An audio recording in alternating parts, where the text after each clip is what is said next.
แฟนอยู่อะค่ะขอบคุณที่ยังหัก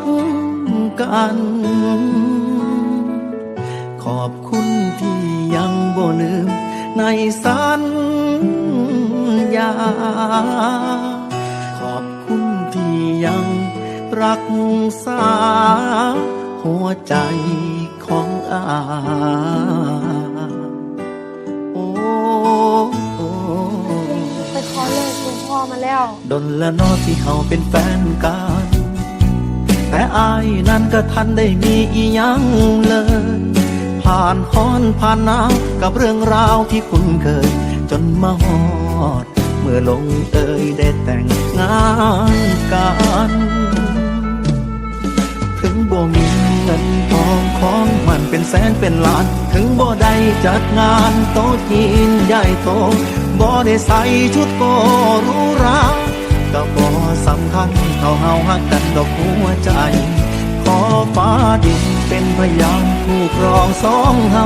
ขอผู้เฒ่าพ่อแม่ผู้แขนป้อนไข่สู่ขวัญรับเจ้ากับอายสองคนงานแต่งคนจนก็มีแต่หอยยิ้มปนน้ำตา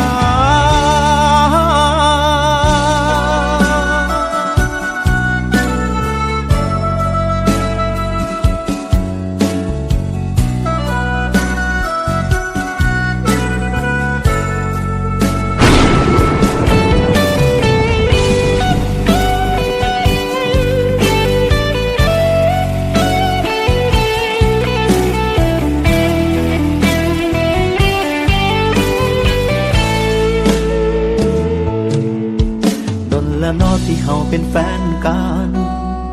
แต่อายนั้นก็ทันได้มีอีหยังเลย ผ่านฮ้อนผ่านหนาวกับเรื่องราวที่คุ้นเคย จนมาฮอดเมื่อลงเอยได้แต่งงานกัน ถึงบ่มีเงินทองของมันเป็นแสนเป็นล้าน ถึงบ่ได้จัดงานโต๊ะจีนใหญ่โตบ่ได้ใส่ชุดโกหรูหราก็บ่สำคัญเท่าเฮาฮักกันดอกหัวใจ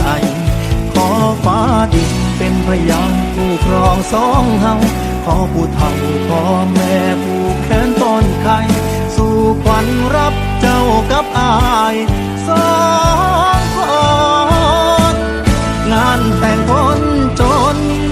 ก็มีแต่หอยยิ้มปนน้ำตางานแต่งคนจนก็มีแต่หอยยิ้มปนน้ำตา